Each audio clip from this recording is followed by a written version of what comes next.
नमस्ते दोस्तों। आज हम जिस कहानी को समझने वाले हैं वो सच में किसी जादुई सफर से कम नहीं है।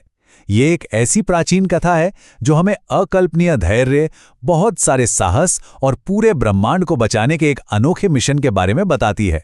तो चलिए बिना किसी देरी के इस जादुई दुनिया में गोता लगाते हैं।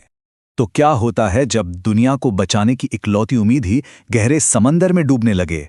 आइए उस पल की कल्पना करते हैं।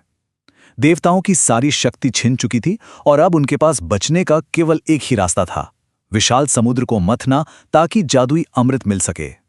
लेकिन जैसे ही उन्होंने अपनी आखिरी उम्मीद यानी उस भारी भरकम मंदराचल पर्वत को समुद्र में डाला, वो अपने ही वजन से गहरे अंधेरे पानी में डूबने लगा। सोचिए क्या भयंकर स्थिति रही होगी वो। अब इस नामुमकिन से लगने वाले समुद्र मंथन की मैकेनिक्स को समझते हैं। इसे पूरा करने के लिए 3 चीजों की सख्त जरूरत थी। पहला, वासुकी नाग जो एक विशाल रस्सी का काम कर रहे थे। दूसरा, मंदराचल पर्वत जो एक बहुत बड़ी मथानी था। लेकिन इन दोनों का कोई फायदा नहीं था जब तक कि तीसरा और सबसे जरूरी हिस्सा ना हो, एक ऐसा मजबूत आधार जो इस पूरे पहाड़ का भारी वजन उठा सके। और यही एंट्री होती है हमारे सुनहरे कछुए की एक जादुई बचाव के लिए। जब सब कुछ डूबता हुआ दिख रहा था, तब होता है एक बहुत बड़ा जादू। दुनिया को बचाने के लिए भगवान विष्णु एक बहुत ही प्यारे लेकिन बेहद शक्तिशाली सुनहरे कछुए यानी कूर्म का रूप लेते हैं।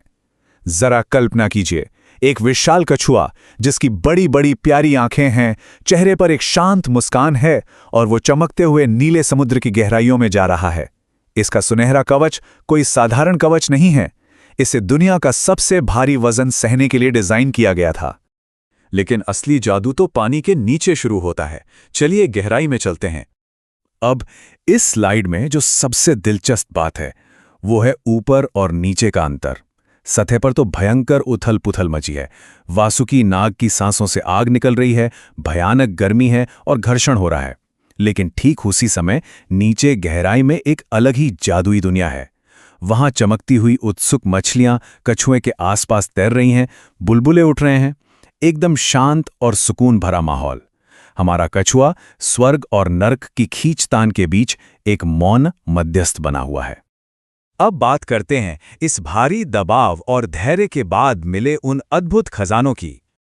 और ये स्लाइड बहुत ही शानदार तरीके से दिखाती है कि ये कोई 1-2 दिन का काम नहीं था, ये पूरे 1000 साल का जादुई इंतजार था। कछुए की उस शांत ताकत ने ही सब कुछ मुमकिन किया। सबसे पहले 100वें साल में भयंकर और खतरनाक हलाहल विष निकला। फिर 500 साल बाद 14 जादुई और चमकते रत्न प्रकट हुए। 800वें साल में देवी लक्ष्मी आई और अंत में 1000 साल पूरे होने पर धन्वंतरी अमृत का कलश लेकर बाहर आए। ये सारे जादुई खजाने, हर एक कॉस्मिक गिफ्ट सिर्फ इसलिए मिल पाया क्योंकि हमारा प्यारा कछुआ अपनी जगह से 1 इंच भी नहीं हिला। बिल्कुल नहीं। अगर वो दर्द या भारी वजन के कारण थोड़ा सा भी हिल जाता तो पहाड़ गिर जाता। उस जानलेवा जहर से सुरक्षित निपटना हो या ब्रह्मांड को बचाने वाला अमृत पाना हो, ये सब केवल इसलिए मुमकिन हो सका क्योंकि सबसे नीचे रहकर कोई खामोशी से सारा भार उठाए हुए था। लेकिन सच कहूं तो यह काम बिल्कुल भी आसान नहीं था। जैसे जैसे मंथन तेज होता गया, वो विशाल पर्वत उस सुनहरे कवच पर जोरदार तरीके से रगड़ खाने लगा। हर बार जब पहाड़ घूमता, वो दबाव और वो तनाव सच में अकल्पनीय था। और रगड़ इतनी तेज थी कि कछुए के आसपास का पानी सच में उबलने लगा। वासुकी नाग की आग और उस भयंकर घर्षण से समुद्र का तापमान लगातार बढ़ता जा रहा था। ये एक बहुत ही दर्दनाक स्थिति थी। भयंकर गर्मी थी जिसे हमारा कछुआ बिना किसी शिकायत के बस सहता जा रहा था। और जब घर्षण और दबाव अपने बिल्कुल चरम पर पहुंच गया, तब क्या हुआ?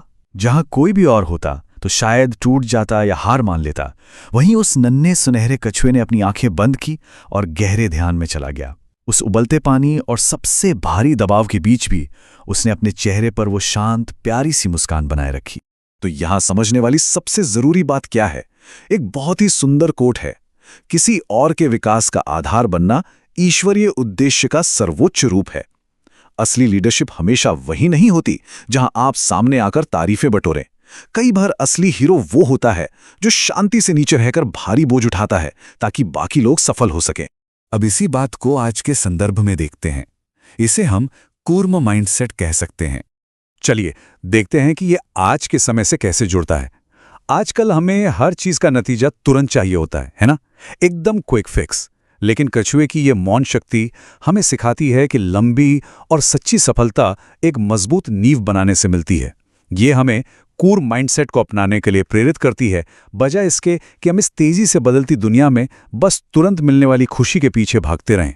तो अंत में एक सवाल हम सबके लिए, हम उस सुनहरे कछुए की शांत ताकत और धैर्य को आज के इस शोर शराबे वाले जीवन में कैसे ला सकते हैं? जब कभी आसपास बहुत शोर हो या जिम्मेदारी भारी लगने लगे, तो हमें गहरे समुद्र की उस शांति को याद रखना चाहिए। हमें अपने अंदर एक ऐसी अटूट नींव बनानी चाहिए जिसे दुनिया का कोई भी तूफान हिला ना सके। इसी जादुई और प्रेरणादायक विचार के साथ शांत रहें और अपनी नींव को हमेशा मजबूत बनाते रहें।